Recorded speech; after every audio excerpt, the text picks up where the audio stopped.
Hello, everyone. How's it going? Welcome to another episode of Drop to the Future. He's Ryan doing social media things. I'm Matt.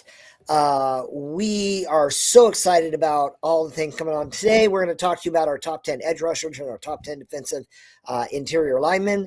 And we've just confirmed something really exciting is coming your way. And I personally, I've been motivated for what this could be for a long time, and I'm glad it all came together. So big thing coming within the next 2 weeks, and we got lots of content on the channel. So please give us a like, give us a follow. It doesn't cost you any money. As long as I'm involved, we'll never have a paywall. By all means. Come on in, join us for the conversation, especially since we're really digging into drafting our big board and all of our profiles. So without further ado, Ryan, what do we got today? Well, part of building the big board is starting to rank your individual positions, and we are starting with defensive line. And now we will say we're going to give the caveat that we don't have the athletic testing yet, and that could definitely play a role on where some of these guys rank. So expect these top tens to adjust as the rest of the draft season plays out. But that's what we're going to talk about today is defensive tackles, edge defenders, our top tens and how they compare to the consensus. But let's get right into it. And we're going to talk about all these guys individually, but we're going to pop it up on the board for you to see. So here we go. For me, I'm going to start right off with Dominic Orange. I know some people love this guy. The consensus has him higher than I do. And as you can see, he's not on Matt's board. But the thing about him, he is 6'4", 325. He seems on film surprisingly athletic. So I'll be interested to see how he tests. He's a plug-in freak. Yeah. And he looked really, really great in 2024. But then I felt like this year he took a step back. His run stop rate as a big, probably primarily nose tackle was not great. He was able to generate some decent pass rush. He had a 17.1 true pass rush win rate. And my question is his stamina. That's what I'm concerned about a little bit because, in the NFL, they play more games, they play more snaps. And this season, he had the most snaps he's ever played. And it felt like towards the end of the season, he looked like he had no juice. So not pun intended, but that was fun. That's his nickname is Big Citrus. So I'm not, but yeah, Dominic Orange is a guy that I do see the upside. That's why he got right in there at the back end of my top 10. I have probably a late third round grade on him right now. That's so all of these guys I have that high or higher grades on. So I am pretty big fan of this defensive tackle class at the top end. And then there's like a big break after my top 10. But yeah. So I got so Orange would be in my top 15 easy. What's going on, Austin's? How you doing? Orange would be in my top 15, and I have him, ironically, at number 115 overall right this moment in a very nebulous, evolving big board. So the talent's there, but you got to kind of, when you're looking at interior linemen, you got to kind of remember what those 4-man front interior linemen tend to go earlier, and Orange is a true nose. So that's just something to consider. For me, what I'm supposed to be talking about Landon, yeah? Yeah, absolutely. Yeah, so Landon Robinson, he's my number 10 guy, and I just want to be honest and upfront. He's too short, quote unquote, and he's too skinny, quote unquote. I get it. I also don't care. He can probably squat an entire offensive line. So it helps. It helps to be bigger, and we'll talk about that more here in a minute. It helps to be bigger, helps to have longer arms. All of these things are things that help you. But if Landon can, and he probably can squat more than you, and if he can bench, and he probably can bench more than you, then that makes up for other deficiencies. And so take it from the guy who looked at every height and weight and measurement metric for every starter in the NFL.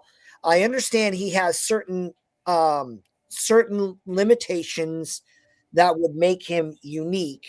And my argument is he's athletically unique. Do I have him as a first round prospect? No. But you got to draft him. You got to get him in your rotation, and he is going to help you greatly in his production, in his motor. Everywhere he goes, he is a leader. He got voted as one of the captains in the Senior Bowl, didn't he? Yeah. Yeah. So Or Shrine Bowl.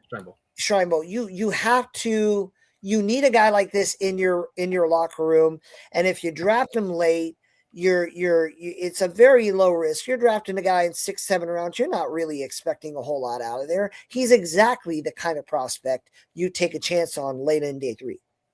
Yeah, and some things I'll add, like I know that I have personally a late 3rd grade on him. I know he's probably not going to go till later in day 3. But I absolutely love what he's done. If you have been on our channel and you watched our interview with him, so maybe there's a little bias there. But if you watched our interview with him, he came to Navy as like a 220-pound linebacker. And then 3 years later is 291 and holding up to SEC offensive linemen in the Shrine Bowl. And so he's still growing as a defensive tackle. In the 2 years he had there starting, 13 sacks, 62 pressures, and he's producing, and he looked like he could do the same thing in the Shrine Bowl against the bigger competition. So I'm very bullish on his ability, and I know that if a team gets him, uses him right, you're never going to have to worry about off the field stuff. You're never going to have to worry about character concerns. You're going to have an instant leader in your locker room. The Navy's pretty good at building those. Yep. So yeah, we love him. So, and he was my number 9 guy, Matt's number 10. So I'll go into Caleb Banks, who's my number 8 and Matt's number 9. And we're probably going to get some crap from people for being this low on our boards. And so first thing I'll say, he's 6'5", 325. He's an absolute freak in nature. You see him walking off the bus, you're going to be terrified. And injuries kind of ruined his 2025 season. And he had but I looked back at his 2024 season, and he didn't really run stop the run at all. 4.3 run stop rate. And the film shows that he didn't have much juice there. He did rush the passer pretty well in 2024, but that's one season of proof there. And if he tests out of the world and like one of a kind D tackle, I could definitely see myself moving him up. But I'm still probably not moving him up to a first round grade. I'm probably moving him up to a second round grade, because in the second round, I'm willing to take a swing on a guy that's just like freaking nature, record breaking athleticism type stuff. If he doesn't have the production to back it up, and that's where I am with Caleb Banks, is he doesn't have the sustained production to back it up. And that worries me, because he doesn't hit the career metrics that have shown success at the next level. So one thing we saw last year, and I'm wondering how it's going to affect it, and I'm already seeing it in consensus boards, especially now that I did that research I previously mentioned. You can have all the productivity in the world. If you don't meet certain physical requirements, it's game over. And just a tangent, Ryan, but let's throw it out there. That left tackle for New England didn't do anyone any favors. Yeah. Because the production was off the charts. And whether it's because of the way he set his foot or how square he was to it, or the fact that T-Rexes can't block, when you take a chance on production over traits, you represent all of those other guys. And if you do not perform, now, to be fair, you're talking about a guy who played in the Super Bowl. Yeah. But when you're known for something, give it time, let them develop. But this year, people are going to react. Same thing with Shamar Stewart. So on one hand, when you draft production over traits, you're kind of asking to get worked. But then when you draft traits over production, everyone kind of like nods like, well, I see what you see, because how can you not see that mammoth of a man? But when there's no production, there's no evidence that he's ever going to put it together. You're talking about, like, I got him 99 overall. I got him 99 overall on my board. For the record, I got Landon 100 right after him, because one is all production, no traits, and the other's all traits, no production.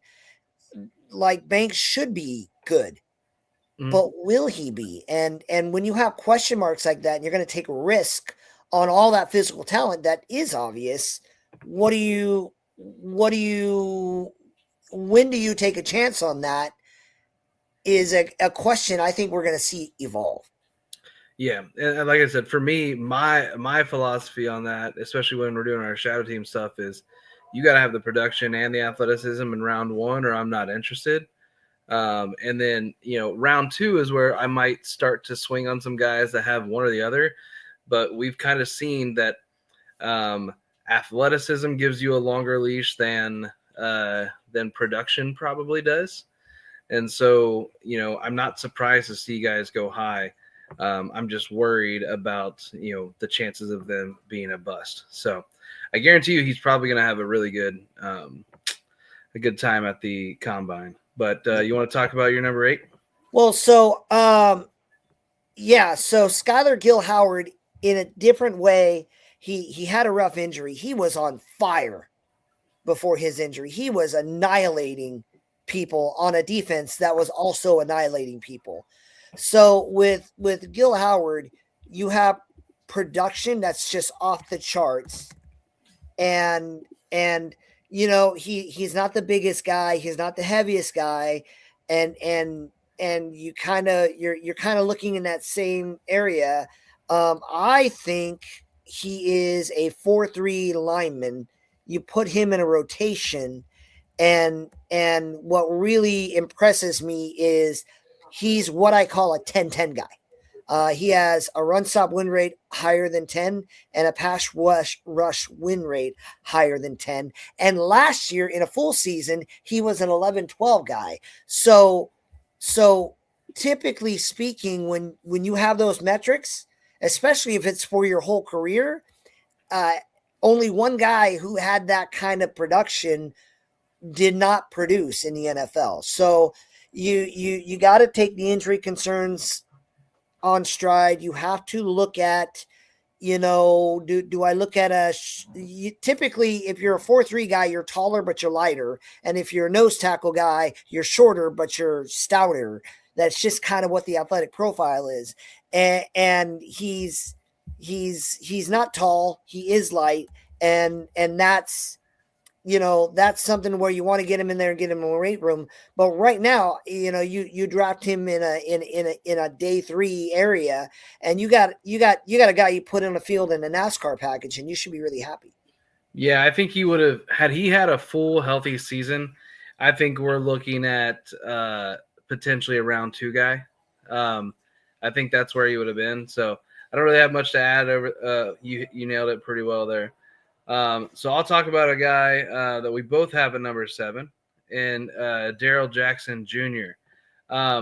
So Darrell Jackson Jr., he's, actually pretty similar size to Banks, but he's likely going to be a lot less athletic.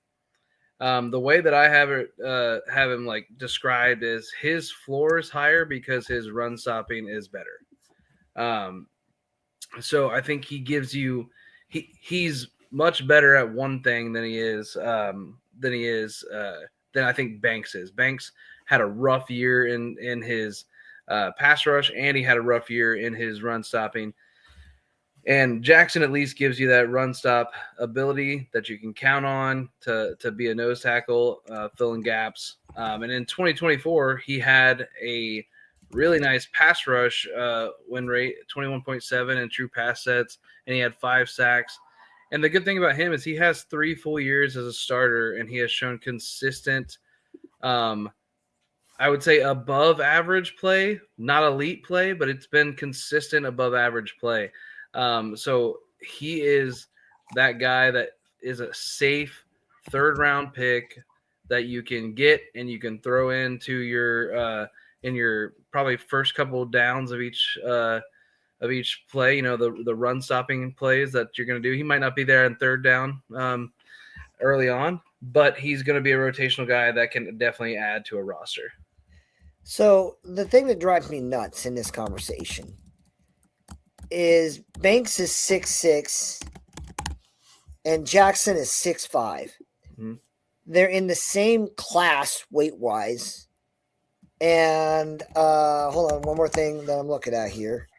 They're in the same class weight-wise, and they're in the same class hand size-wise. So this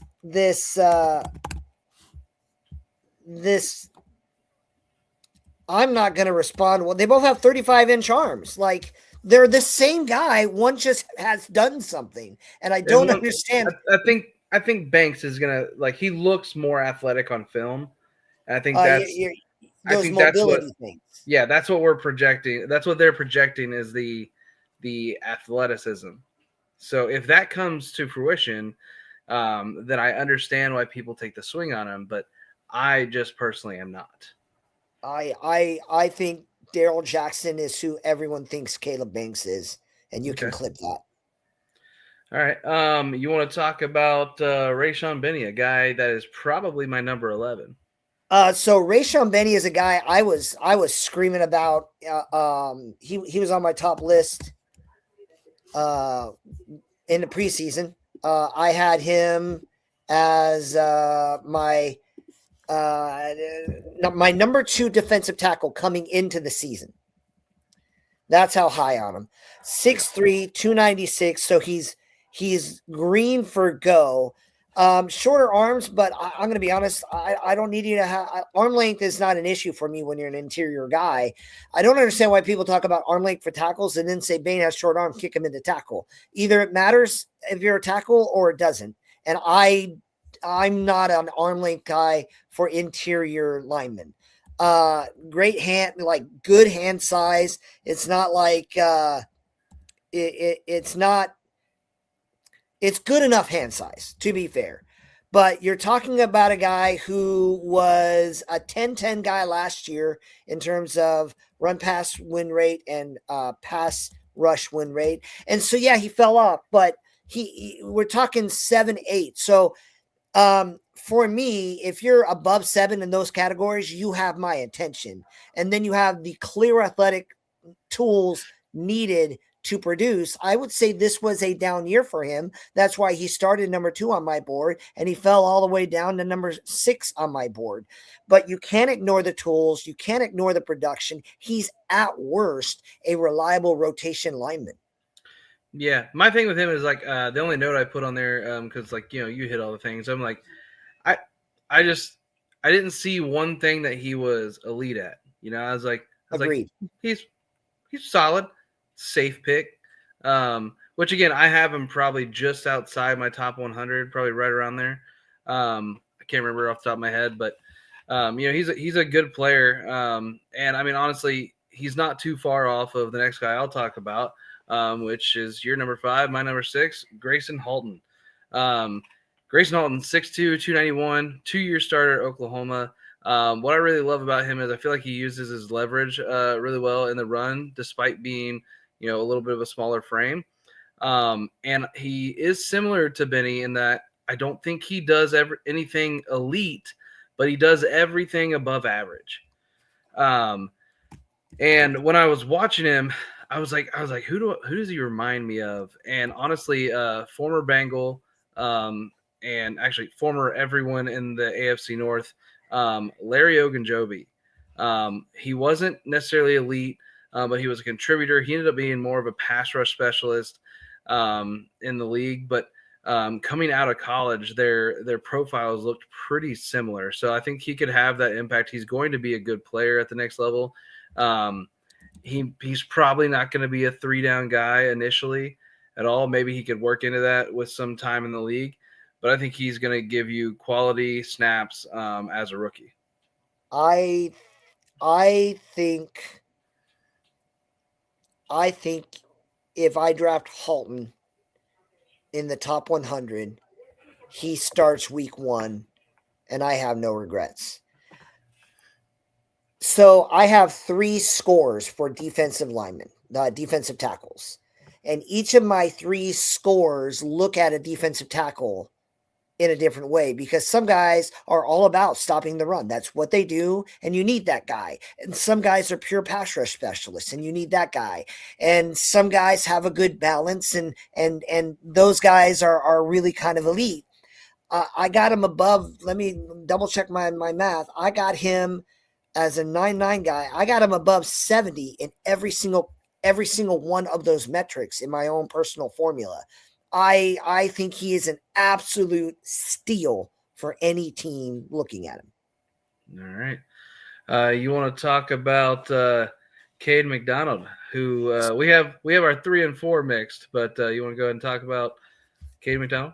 So I hem and hawed with McDonald, and the reason I landed at the coin flip where I landed is 2 things. One, I think he's a true nose.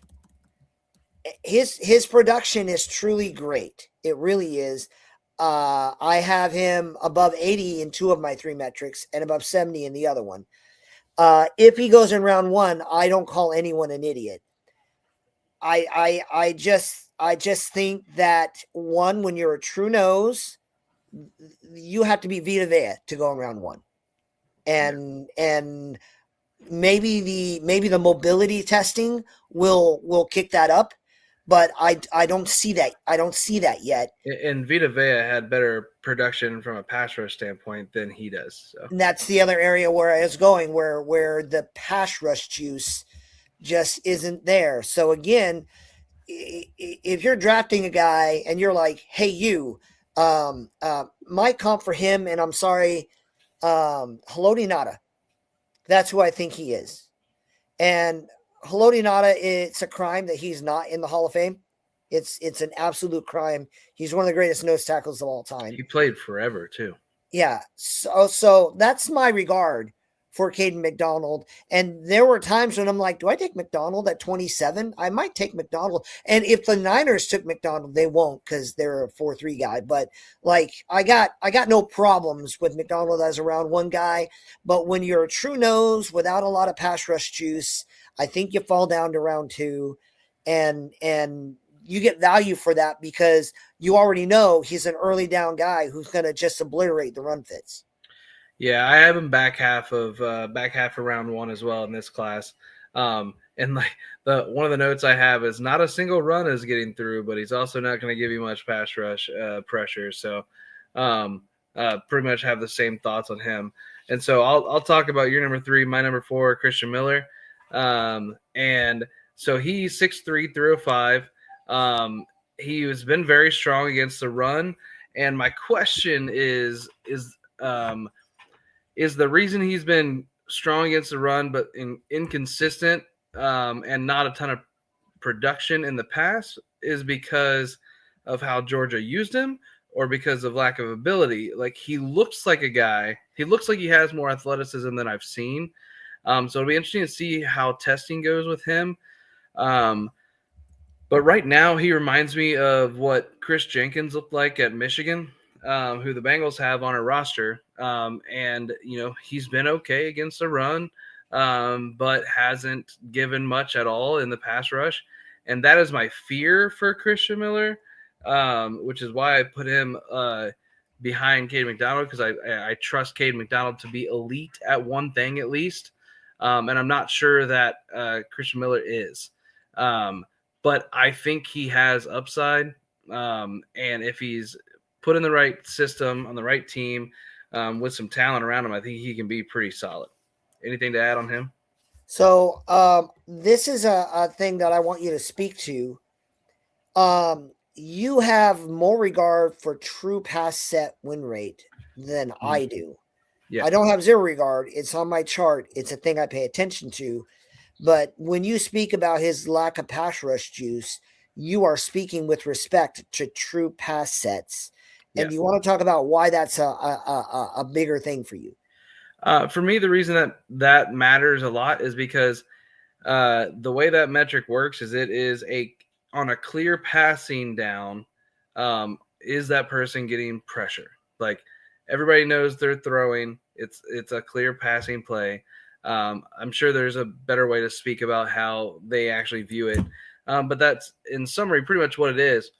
And he is not as like, the metrics aren't as kind to him when it's in true pass sets. And so that can mean a couple different things. It could just be, it could just be an anomaly, but it also could mean that he, when they know he's coming, they're not worried about it. So I'm not sure exactly, but that's why I value that a little bit more. And then also there's some guys named called Gridiron Grading over on Twitter that have some historical data behind that as well. You can go check out their page if you're interested in that, but that's why I value that. So I'm not saying I don't value it at all. Yeah. But there are some categories and some benchmarks that are like hard nose. For my record, and you can kind of, if you want to peel back the curtain, his true pass set is 16.9 and my hard line is 17. So I'm like, okay, he's not where I want him to be, but we're not talking he's a mile off. Yeah. How does he compare to yours? Yeah, I mean that's pretty close too. Like, again, like it's inconsistent. It's not as like on the film itself, I don't see him having as consistent impact against the better teams, and that's where I kind of was with that. Yep. So again, we're talking about 4-5. We're talking about 4-5, 4-3. You know, we're talking about guys we like in round 1, round 2 right now. So we're not talking the difference between like Ryan hates them for this and I don't.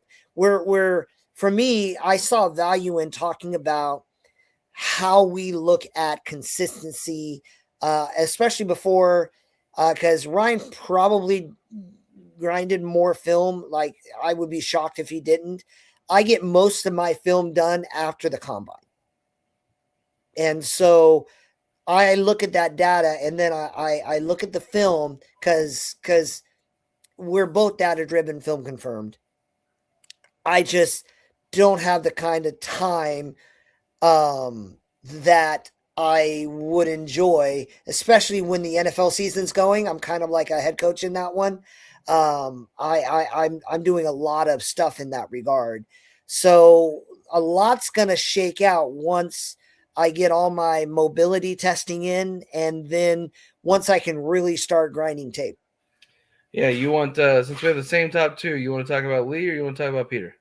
So Lee, I'll talk about Lee because Lee is dominating the way everyone wanted Peter Woods to dominate. And if someone came to me and said, the only reason Peter Woods is still number 1 on your board is because he was number 1 on your board to begin with, and he had that amazing 24. And I might shrug and be like, yeah, no, you're right. You know, I can't argue it. I can't unsee that 2024 tape. So for me, I got Lee Hunter having Peter Woods 24 tape, but he's still physically the same guy. And Peter Woods having weaker tape, but he's still physically the same guy. So that's that's the comparison, and I gave the I gave the edge to Peter Woods because I'm very confident that his mobility is going to show out, and those traits. Because people look at the production and are like, he had a down year. And I'm like, he did have a down year. By down year, I mean he had a late first round grade instead of a top 5 grade. You still have 2 years of outstanding production. With Lee Hunter, though, you cannot ignore. You cannot ignore, just to dig into Lee Hunter. You can't. Again, all of these guys, you're talking about near 80 in all three of my different score variations. You're talking about a guy who had 10-10, which is a beautiful mark. If you have that, hands are a little small, so he's got a little, maybe we'll call it an orange flag. A 9-inch hand for a defensive tackle isn't the same as a 9-inch hand for a quarterback, but it's not quite where I'd want to be, and it's nowhere near elite. But you're also talking about near 20%. So he's got all the rush productivity you could ever ask for, elite productivity, whether you grade it true pass or just normal, and just week to week consistency. So I value Lee Hunter because week in and week out, he's going to give you steady, reliable pressure on the quarterback, stopping the run. And he's just got a little less athletic upside than Peter Woods. Yeah, and he's being knocked a little bit because he was on a loaded defensive line. But I mean, he's got 3 years of 500 plus snaps, 75 pressures, and 4 sacks over that time. It's not like, while this year is clearly his best year, it's not like he was a scrub the last couple years. So he's someone that I think is going to, at a minimum, be a solid, above average starter. He may not be a top 5 defensive tackle in the league, but he's worth a first round pick. And selfishly, I hope he's there at pick 41, especially if the Bengals go with a safety in round 1. But I'm not expecting it. But yeah. So let's get into Peter Woods. So again, we mentioned Peter Woods had a bit of a down year. The whole team had a bit of a down year for Clemson. It's kind of hard to talk about them without talking about like the weird season they had. But like for me, on a down year, he still had a 17 true pass, a pass rush win rate and true pass sets. He still had a 10% run stop rate. And yeah, last year was better, but it was still a solid year. It was kind of like I view Cade Klubnik as a quarterback. Like, yeah, he didn't look great this year, but it was still a solid year. And I think his ability to give pressure. I know he added some weight this year. I wouldn't be surprised to see him down a little bit. He reportedly added like 15 pounds over the summer. I wouldn't be surprised to see if he's gone down a little bit when the combine comes and he tests better, assuming he does that. But with him, what I like about him, he's got strong hands. He's got a good, quick first step. He feels like he needs a little bit more development in his pass rush moves. Like if he doesn't beat you on that first step, doesn't have a lot of pass rush moves to then combat that, that loss in that first step. So that's kind of where I think, going to a good defensive line coach, a good team that can develop him there, can really unlock him. But the talk is that the Bengals are targeting him at pick 10. And if the Bengals take him at pick 10, I'm not going to be upset. So, all right, Matt, is there a guy not on your top 10 before we look at the couple people in the consensus that we don't have? Is there a guy outside of your top 10 that you wanted to just say, hey, pay attention to him? Yeah, let me get to my notes on that. Okay, I'll talk about mine then while you're getting to your notes. Yeah. So the guy I want people to know is Jeffrey M'ba from SMU. The guy is 6'6", 312 pounds, 23.3% pass rush win rate and true pass sets. He's not great against the run, and that was against relatively lower competition at SMU. But at a minimum, he is a guy that can bat the ball down and get to the quarterback. And you're probably going to be able to get him on day 3. I have him a little outside my top 10. I wouldn't be surprised to see him go in round 4 or 5. But he's going to, I think he could rise up to that day 2 mark because he's that, monstrous towering guy as well. It'll be interesting to see his athleticism. That's the thing that I'm not sure of. So I just want to give a little bit of props before I get into like my guy, but like Xavier Harris has all the tools and production you look for. And Dante Corleone, like you're talking about guys who are in my top 15.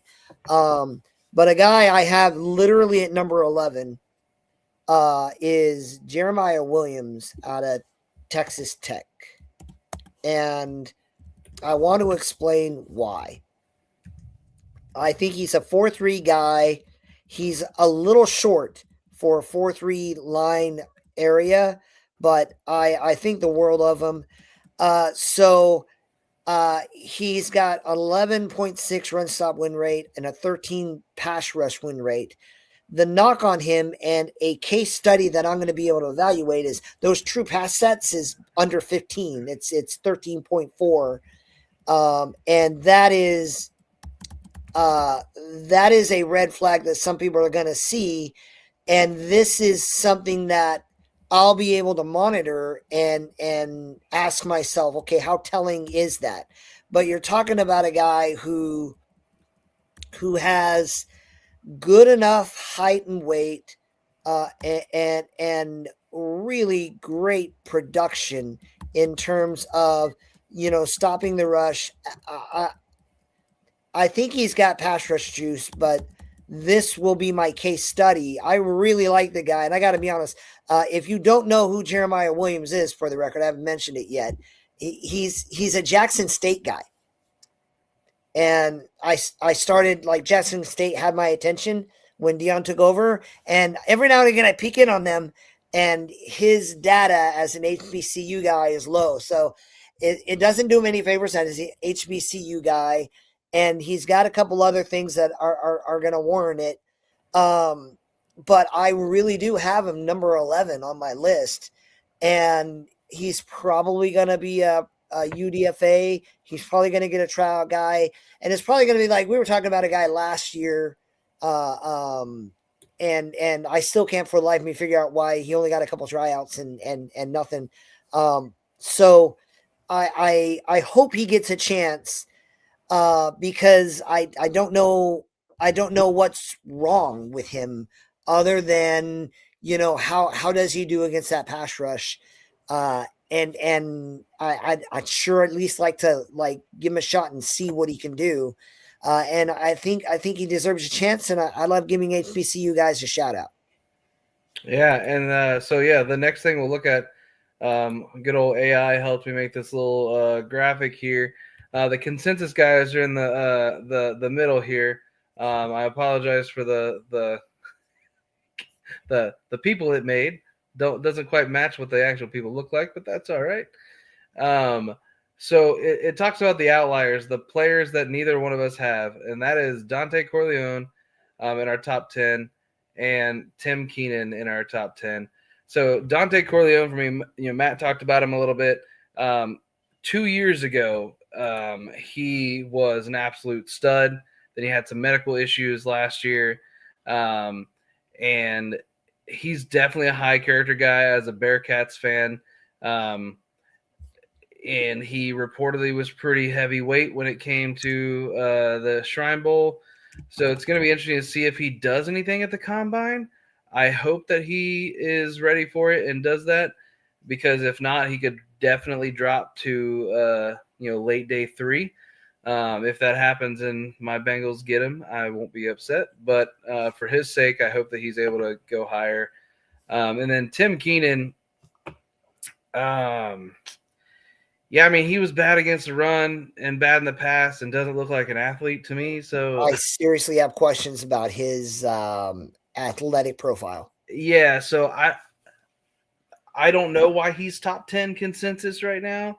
And it could just be the board's not catching up yet. I have a feeling he's going to drop down those boards quite a bit. But let's get into the money makers, which is edge. So our edge boards are probably going to look a lot different than the average edge board. So we'll get right into it. Why don't you talk about Danny Dennis Sutton first? So Denai Dennis Sutton is the epitome of a traits guy you got to take a chance on. His athletic profile, like if AI created an edge rusher, it would produce Denai Dennis Sutton. The issue is, and it's not like the end of the world kind of stuff, but I got a fringe second round, third round grade on his production, but I got like he should be in a Hall of Fame athletic traits. So for me, like I there's a lot to like about him. But so conversely with Banks he's got like nothing and he's got injury history. Denai Dennis Sutton just hasn't brought his physical tools completely to fruition, but he's got production to show for his efforts. And it deserves recognition. Just to give you a couple key metrics.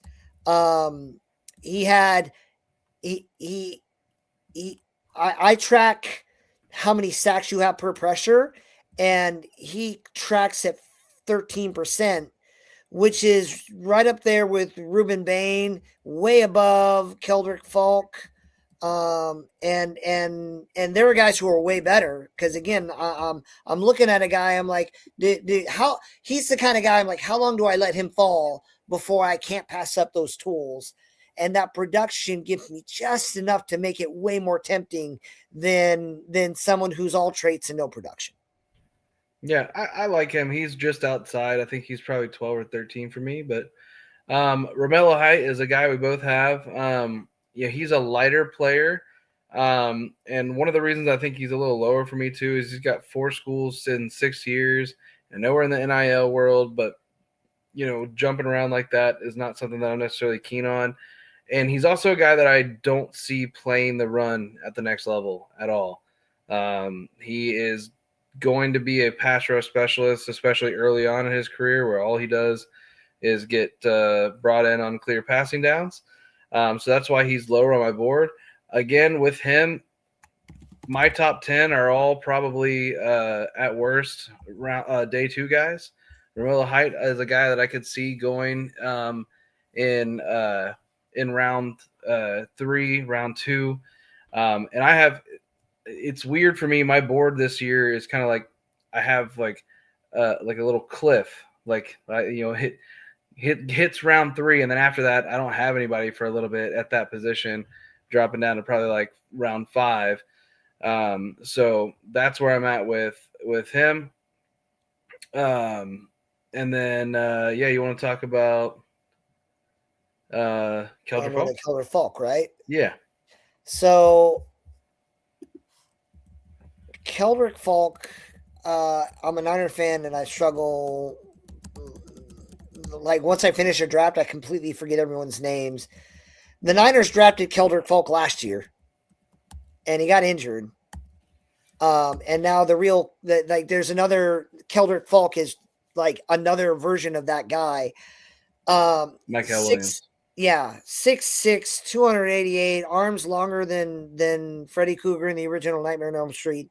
Like it's just an insane amount of area, and like his pressure, he gets pressures, and it's not like he has no sacks, but he only gets home 6% of the time he gets a pressure. and that's a red flag to me. So he's got fantastic measurables, not as good in my opinion as Deni Dennis Sutton, but he's a little bit he's a little bit stouter. He's a bigger guy, a bigger frame. So if you're okay drafting a guy who you already know, like, no, if I put him there, like, he might be an ideal 3-4 defensive end because he'll shut down the run. He holds up at the point of attack. These are real things. But the pass rush juice is the big question mark with him. So that's kind of where I have it. Honestly, like, I don't know why I have him ranked above Deni Dennis Sutton. Maybe peer pressure is kind of kicking in there. I'm looking at, like, who are you trying to obtain? And for me, the pass rush win rate is better. But for me, what matters is that run stop win rate is truly great, where Deni Dennis Sutton is all pass rush. I hope that makes sense. Yeah, for me, like, honestly, because of my views on some of those guys you're talking about last year, I wanted to hate him. I really did. I wanted to hate him. But when I got into looking at him, like, everything you said about the run, absolutely. He can be a pretty dominant 3-4 edge, in my opinion. I wouldn't be surprised to see the Bengals take him at pick 10 if certain people are off the board. And I think that's part of the reason initially that I, like, hated the ideas, because I did not, like, it felt like it wasn't a position that we need, like, it wasn't a type of player that we needed. But I went back and looked at some of his film from last year. And he's pretty young. I think he was 19 last year playing in the SEC, and he had 9 sacks, 45 pressures. He was pretty dominant in the pass rush last year. And I heard a couple people talking about that they believe the reason he was focusing this year on showing that he can also play the run. That's how they used him. And now I don't know if there's any truth to that, but either way, I look at it. He's got a dominant year as a pass rusher, and he's got a dominant year as a run stopper. And so if those two things are both there, that's why I was like, I'm going to go ahead and put him higher. I think I have him 17 overall on my board. He's not necessarily the guy I want the Bengals to take, but if they took him, I wouldn't be as upset as, like, I was about a month and a half ago. I was like, I swear on my life, if they take him, I will crash out on our stream. For me, the question that matters, I'm not mad that the Niners drafted who they drafted, and I don't hate Keldrick Falk. But when you draft an edge in round 1, any fan, especially a casual fan, and I don't speak about casual fans with as much disdain as some others, but if you draft the guy and he does what you drafted him to do, then it's a hit. But a fan hears you drafted an edge in round 1, especially in the top 15, and they're looking for like 10 sacks, which, like, that'll get you a Pro Bowl. You know what I mean? Like, the rookie record, I think, is 14.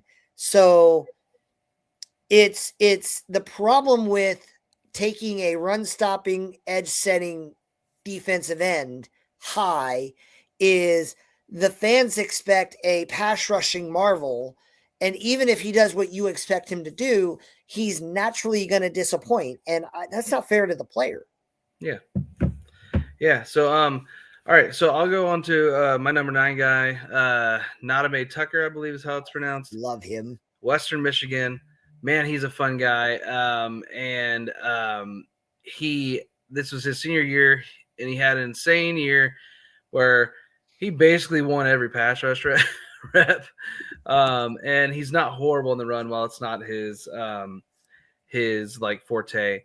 And so what I'll say is this year, at Western Michigan, he did have one really nice game against Big Ten competition, which was good.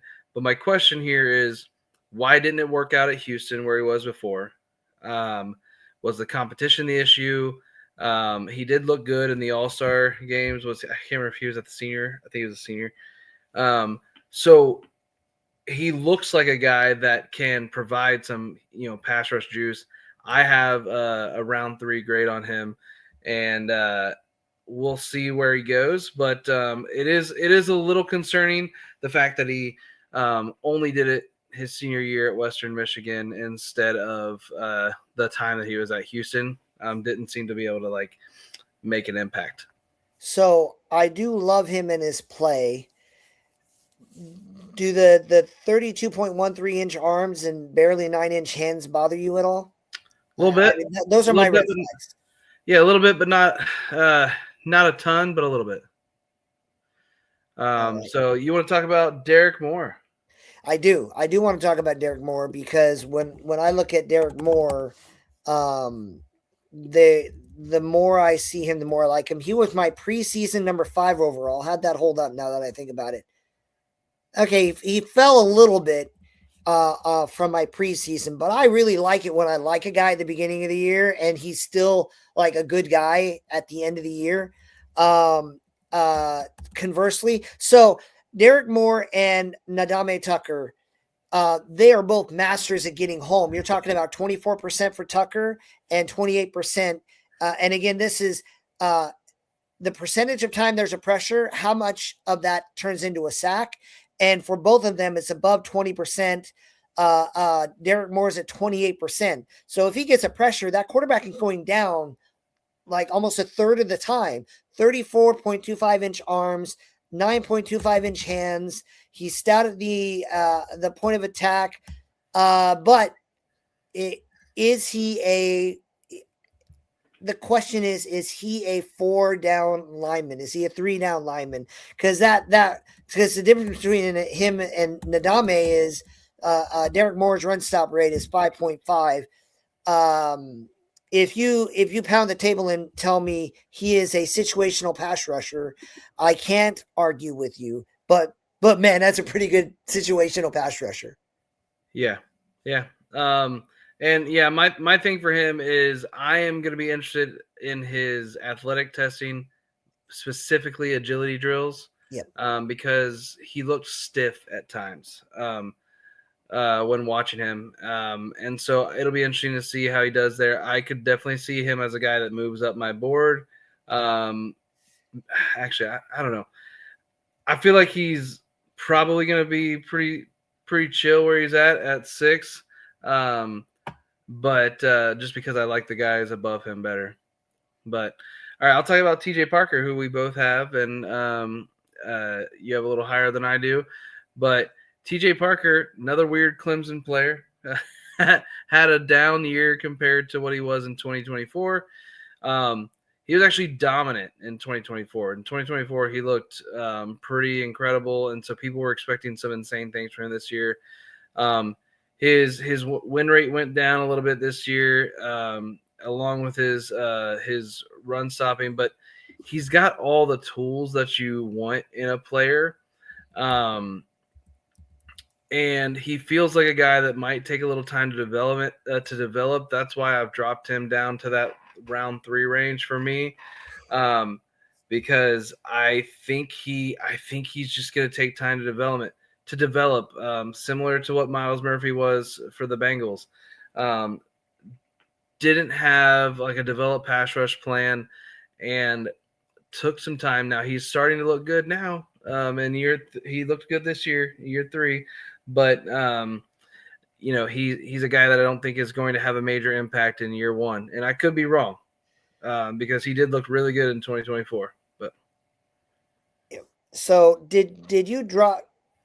Is your ranking at number 8 a loyal ranking according to your measurements? Pretty close. Yeah, let me pull that up. And I'll try to get back to you on that. So where I want to go is if I'm being honest, there's no planet where he makes it to round 3. Oh no. I'd be happy if he made it to round 2. But the reason I elevated him, and I did, we probably have him scored similarly. We usually do. But again, I can't unsee 2024. He was obviously the number 1 edge coming into the season. And we talked about this a few times throughout the season. It felt kind of like, to me, and it's true, the whole Clemson team. I don't know how to say this in a way that doesn't sound brutal, so I'm just going to be honest about it. I feel like Clemson, all the players who had these like elite grades, it sounds like they went to scouts and said, what do you need to see from us this year? And they told TJ Parker, show me you can set the edge and stop the run more. And so TJ Parker's like, bet. And that's all he did. Like, he's like, I got this. I'll show you this. And I think the same thing, honestly, like they played more to try to show what they could do than they did just they like, to a man, everyone at Clemson looked like they were thinking way too much. And I kind of like, it kind of looks like the TJ Parker had snaps where, like, man, just fire in there and kill that quarterback. And he's like, no, setting edge, showing scouts I can do that. Yeah. And so to answer your question, in terms of my metrics, I have him at 19 overall in my metrics. Now, again, there's guys with lower competition that are higher. That's why I have him at pick 8 or edge 8 instead of edge 19. And because I can't ignore 2024, so I think higher of him than my metric does. Yeah. But yeah. So what? I get to talk about Rueben Bain, yeah? You do. Little So, T-Rex himself. Yeah, like, first off, like, I've never looked more forward to some measurements than I do Rueben Bain's. I wonder, like whatever his arm length is, let's get over with. If it's truly sub 30, that's historically short. If his arms don't crack 30 inches, I might have 30-inch arms. Yeah. I confirmed have much longer than that. So. Yeah. So you look at that thing and you get into that ultimate discussion, but you're talking about a guy with a motor that never stops. He's efficient, even above average, in my opinion. Above, again, if you're above 7, I'm real happy with you. He sets the edge. He holds the run. He's great at tackles for loss. To compare it to other people, 12% of the time he gets a pressure, it's a sack.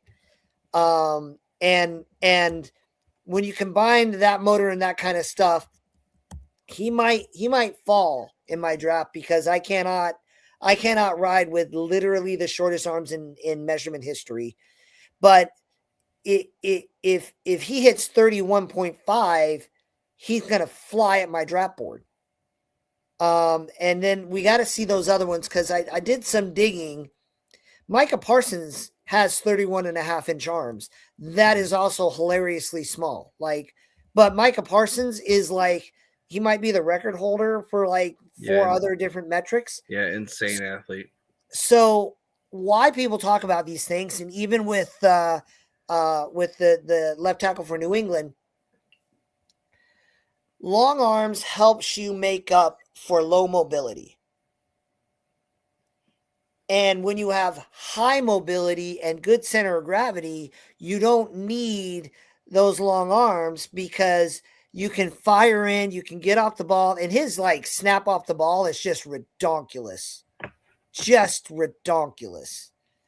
But when you're looking at that, my current, all I could dig into is, it doesn't look like Rueben Bain will have that elite burst that makes Micah able to make up for those short arms. But for the record, as as much as Micah does well, when Micah vanishes, it's because when one of them big honking tackles goes straight at you, you gone, like you out of the play. And that's why Micah has games where he just vanishes off the face of the earth. And that is what is in Rueben Bain's future if these numbers are true. I hate to say that because I love watching him on tape, but I need to see his combine performance more than I need to see any other combine performance.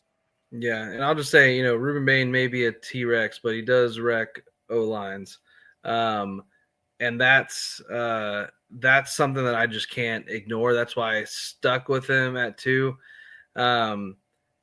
If there's anyone based on the film that I think is going to buck any metric trends, it's him. And so that's why I kind of just stuck with him where he was at. But I'll talk about a guy that I don't see on your board, but is number 7 on mine, which is Malachi Lawrence. Malachi Lawrence out of UCF. I think at the next level, he's a pass rush specialist. Definitely a liability of the run. But what he does as a pass rusher is awesome to watch. So don't get me wrong, I am not a film expert, but what I see with him is I had talked about this a little bit with I think one of the defensive tackles, or I can't remember where, if they get beat with their initial burst, right, there's not much of a plan in place to combat that. But the cool thing about watching Malachi Lawrence is he'll get, if he gets beat on his first move, he has other pass rush plans and moves that he will work in that he can then still beat that guy. He beats guys on his second move more than I have seen a lot of these players. So I feel like he is a technically sound pass rusher, which helps him, have the success that he has had at UCF. And he has looked good. I think I'm going to be interested in how he does in the combine as well, for sure.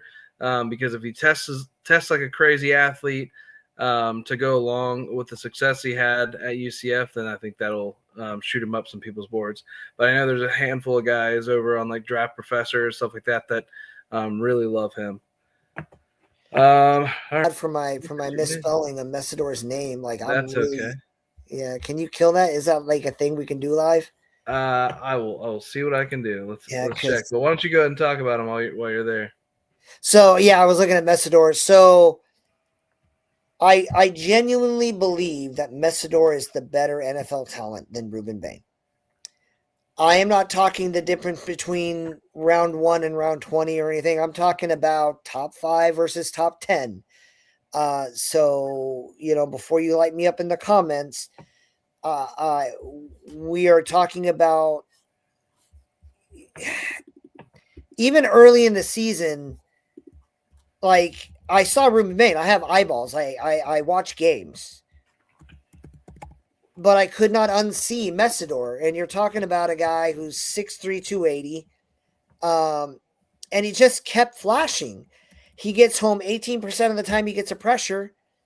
And he's among those who has the most combination of sacks and pressure. He's got a near 19% pass rush win rate. Now, he's not stout against the run. He's not. He's below where I would want him to be, and that is a reasonable thing. I have literally tonight, I became aware of his injury history. So that makes some sense to me in terms of how people are evaluating me. I just don't care about the age thing, because if I get if any player is on my team for 10 years, then I've already had like a fantastic thing. But I got to be honest, if you get one contract out of a player, like that's a pretty good, like I studied every draft pick from every team for the last 6 years now. And if you get a whole contract out the dude and he goes to another team as a contributor, I just don't, I don't have the same issues with his age as others. But I think he's a plug and play guy with a pass rusher. And maybe if you're explaining to me, that explosiveness might not be there, I can see what you see in that. But in the NFL, like most of your dominant edge rushers are power edge rushers anyway. Miles Garrett like is a freak of all freaks, but he's a power guy. Bosa is a power guy. The Watt brothers, they are not finesse explosive guys. They're dude, you're going to move. And that's what works. In the Super Bowl, it was all about just powering right through a guy, getting his shoulder pads and push him through the quarterback. And that is what Messidor specializes in. Yeah, I mean, and I you already mentioned it, but I put on there that, like, he's worth the swing even if it ends up being one contract. He may be 47 years old, but he's a dominant player. And some people will say, well, he was he had Bain and the D tackles were good.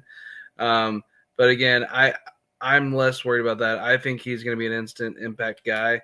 And he's a guy that I absolutely could see the Bengals taking in round 2, as a Bengals fan. If they go D tackle or safety or something like that, and he's there at pick 41, don't be surprised if it's him. They took a 25-year-old linebacker last year. So, all right. So a guy you don't have that I do have is Cassius Howe. Cassius Howe is a guy that is a little bit undersized, not by a ton, but he's a little bit undersized. And he's got off the charts production. When you're looking at him, he had a 20.6 pass rush win rate. He had 12 sacks this year. He had a ton of tackles for loss. He had some forced fumbles as well. He's not great against the run, but it's not like he's abysmal. But I just feel like his pass rush upside is so high.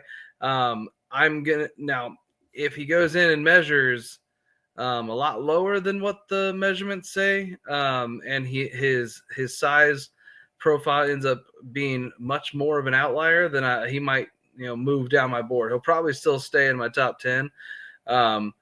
Just because of the production, but I could see him falling down if that size ends up being what most colleges say about size, which is much smaller.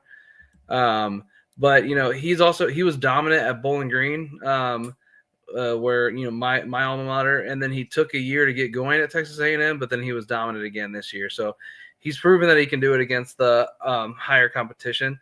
So I think he's going to be a good fit, and I'm hoping that the testing goes well, so I can keep him there.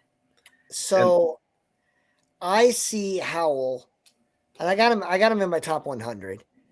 I don't understand. You are consistent with your evaluation. You know what I mean? You got Ruben Bain there, and you got Howell there because their production is off the charts, and I respect you for that. But I don't know what measurements you have. The measurements I have are like 6'2", 248. Yeah. So that to me screams undersized, even at outside linebacker in an odd man front. I mean, he's an inch shorter than like a lot of the stars in the league. A lot of the guys are like around 250, 6'3". Well, yeah, but those guys are among the shorter guys. Like he. Sure. Like I'd have to bring up my measurements, but I don't. That's there are a lot. Like it's not unheard of. It's not. It's really not. If he comes in, I think he could possibly come in at closer to 6'1" or maybe a little bit below that. And if that happens, then you're probably looking at 9 or 10 now instead of pick number 4. So whereas Bain has one possible red flag, and it's one heck of a red flag. For me, Howell is much further down my board because he's got a lot of athletic profile red flags as opposed to Bain, who might have mobility things that I cannot see yet, but he only has one athletic profile issue. And so that's what the separation is. And again, like you bring him in an outside linebacker and let him scream off the edge, you're probably putting him in the best position to succeed. So looking at him from that point of view, the Panthers or the Patriots, those are great spots for him to go to, where he could be maximized for his potential. Yeah. And you can scheme around some of the other areas. But I have to be honest, I have real concerns Okay. in that range. But I will also freely acknowledge I could not, like, I might be the only guy on earth who's that low on Cassius Howell. And I hope he proves me wrong. Yeah. So full disclosure, I have Arvell Reese as a linebacker, which is why he's not on my edge board. So I'll let you go ahead and talk about Joshua Josephs and Arvell Reese. Yeah. So there are questions I don't have answers to with Joshua Josephs yet, but I loved him. I loved him in the preseason, and I love him every bit as much. He is my I had him as high as number 2 on my board before I took a closer look at Arvell Reese and go, oh, that's why. That's really what happened with Arvell Reese. Now I will say he's a little light, and that concerns me. He is a true outside linebacker. He is not a versatile guy the way I think a Bain or a TJ Parker or a David Bailey. Like you have to limit guys who are scheme dependent. You can't draft. I don't think you can draft Josephs and put him on the ball. He needs to be an off-ball edge rusher, and that is a knock. And to be fair, it's a significant knock. But you're talking about a guy with 2 years of off-the-charts productivity. I mean, maybe off the charts is a little extent, but he's got an 8.2 run stop win rate, and he gets home 17% of the time. So I mean, the guy is just so dominant. And unlike his predecessor, I have not yet heard, and again, the combine is going to be like he's a much higher character guy as far as I'm aware, and so there are some things I need to see that can greatly impact where I have him. The consensus has elevated him.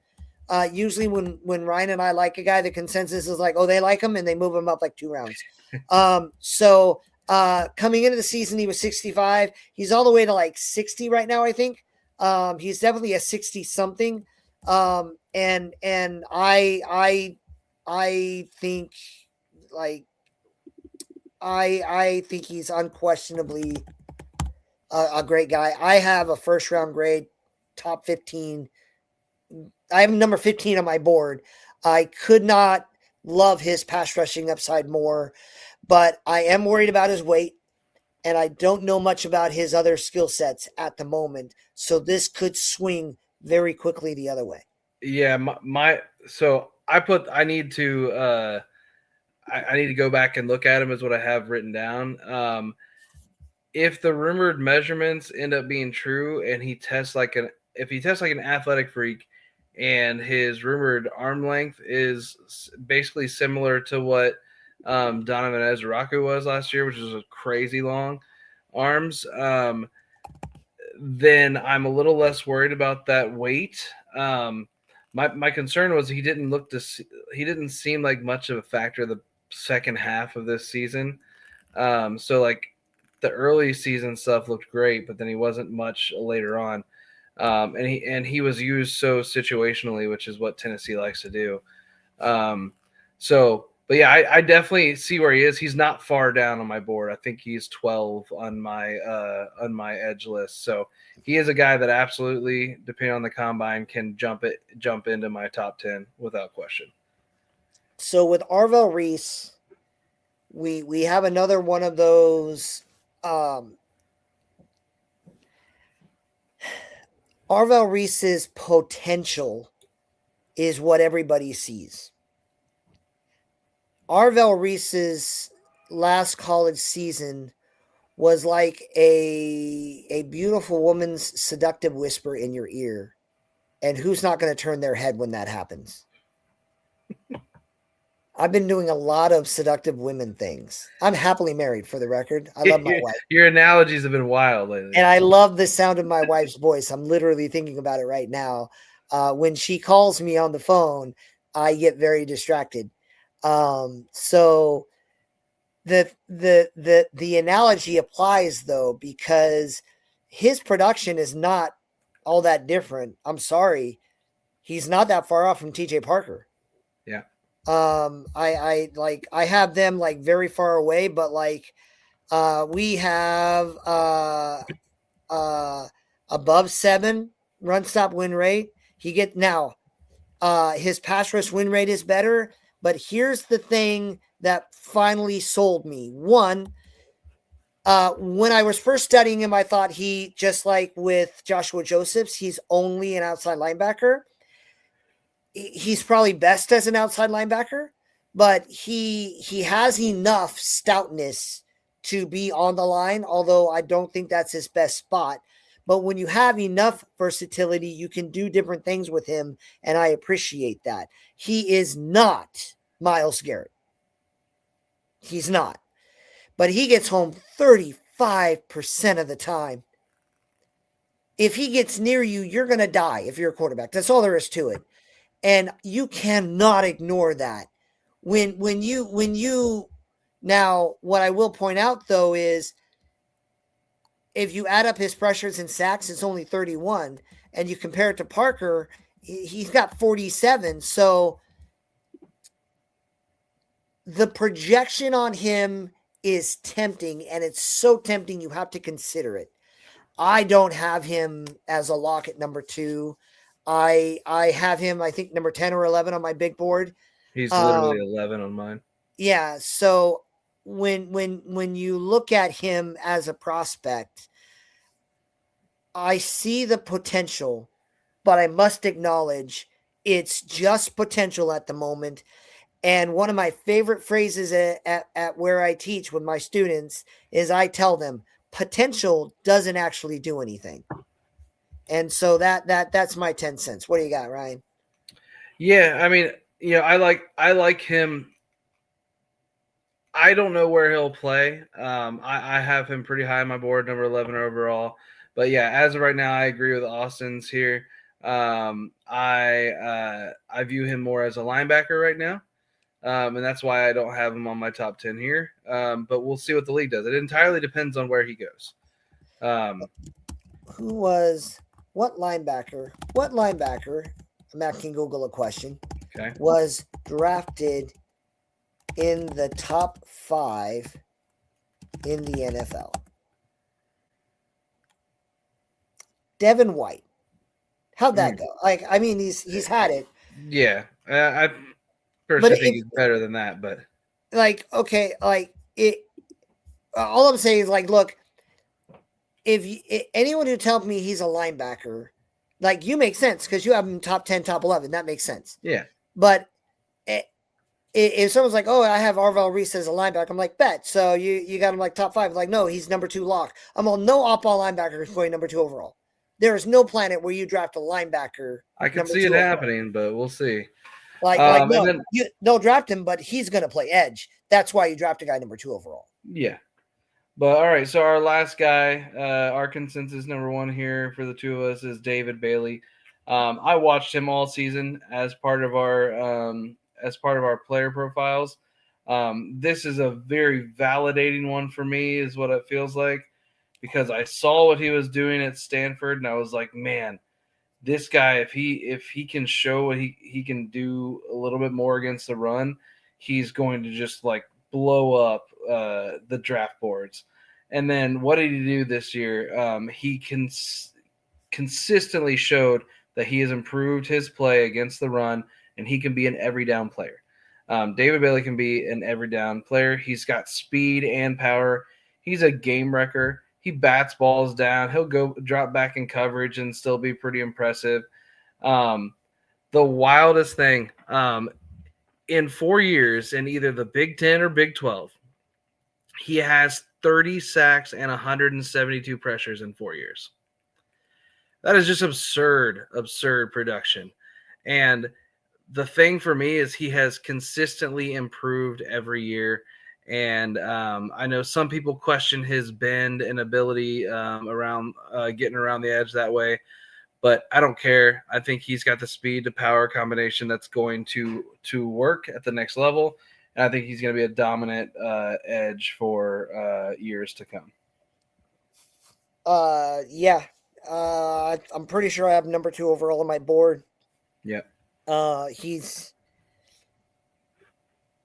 plug and play, and in a draft that is, I think this draft doesn't get the respect it deserves. Yeah, it's better. It's better than I originally had thought. This draft is in the draft the way people see Clemson, because I acknowledge Clemson was supposed to be a national championship lock, and they underperformed. And the analogy applies there because everyone was salivating over all the quarterbacks who were never going to come out this year anyway. And now they're mad at that. They're mad at the draft because Arch didn't come out. Like it's the draft's fault. And yeah. I think that's unfair. I think this draft to me isn't as clear as ones in the past, which makes people frustrated and think that it's just a bad draft. And it may be bad in some positions for sure, but there is a lot of talent. You just have to look a little bit. So before we get real quick into the players in the consensus board that we didn't have, couple guys I want to call out. Caden Curry. He is a guy, Ohio State, had a really nice year, productive year. I don't think he's going to test, terribly high, but he's Sam Hubbard. And that may be an easy comp because he's an Ohio State guy. But it felt like similar play style. And if you can get a Sam Hubbard level guy on day 3, you're going to be happy about that. So he's a guy I have a little lower, but someone that is, I think, going to be a solid pro. Any other guys you want to mention? I want to mention 2. The first one I want to mention is Michael Heldman, the edge for Central Michigan. The guy is so good and his data is so off the charts. I actually went and watched film on him because I'm like, why? I see no data point that tells me why he's not where he is. So I had to go to the film to see why. And the why is he might be a little stiff. And I got to admit, he's real slow off the ball. Yeah. So he needs to show he can fix that. But I feel like that's a solvable problem. Like he's got a UDFA grade for one problem that is way more solvable than other things. Now, I don't have a lot of, I think I do have some measurements on him, but I don't want to dig into that. But I am a huge fan of Michael Heldman. I think very highly of him. I think he's going to be a steal. Maybe the combine and some of the athletic testing is going to show me what I don't currently see. And then I have the champion of the why category. Like, I don't know why. Cameron Stewart, the outside linebacker out of Temple. If your answer to my why question is he didn't really do a lot on the field, he didn't get a lot of snaps. I know he was injured for 1 year, for like a half year, and he had some trouble, but then they put him at outside linebacker where I'm like, yes, because where he belonged. Like that. I'm mad at coaches for not putting people where they belong. But you put him out there and then he just obliterates the competition. Now, Temple, smaller school, that kind of stuff. I get it. But there is not a single metric you can point at that doesn't say this guy should go in round 3. There's not. And I got to be honest, I got him ranked number 85 overall because like I can't understand why no one likes him, but I have a first round grade on him. And I have no evidence that he doesn't deserve it. So I'm looking forward to understanding why. but I don't get it yet. Yeah, and with him, it is a limited snaps, and this was the first year at outside linebacker for him. But he wins. He wins in the pass rush. He's got insane burst and speed. A lot of the guys that I talked about of like they're going to be a pass rush specialist year one, and that's what they're going to focus on. That's going to be their main role. I don't see why he can't be that same exact guy. So be interesting to find out more about him through this draft process. But let's move on to the last little bit here, which is the consensus boards here.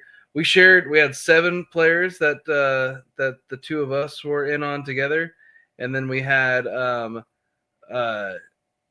some other ones here. So you had Josh Josephs, players that neither one of us had. Neither one of us had R. Mason Thomas or LT Overton or Zion Young. So for me, Zion Young, you're falling out of my top 10 if you've got a DWI recently, is what it is. R. Mason Thomas, I need to go watch him again. Haven't watched him in a while, but he seemed to disappear against good teams.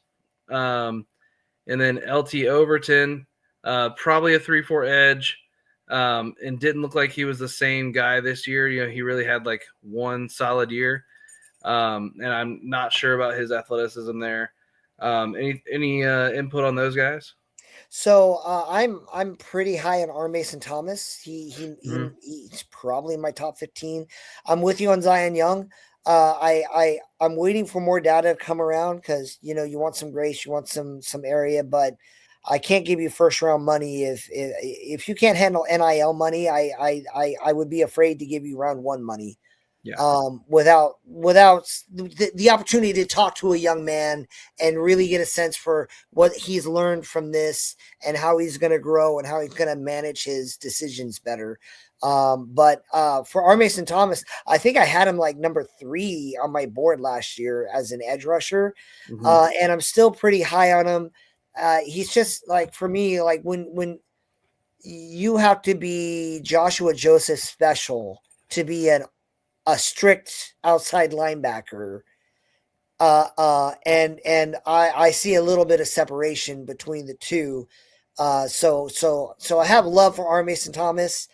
And he can improve in my board with some mobility testing and some firm measurements. I think he vanished a little bit because he got hurt and then that injury kept lagging on him. Yeah. So I think that's the explanation to that. But he's someone who could fly up my board if he can answer some questions in that vein. Okay.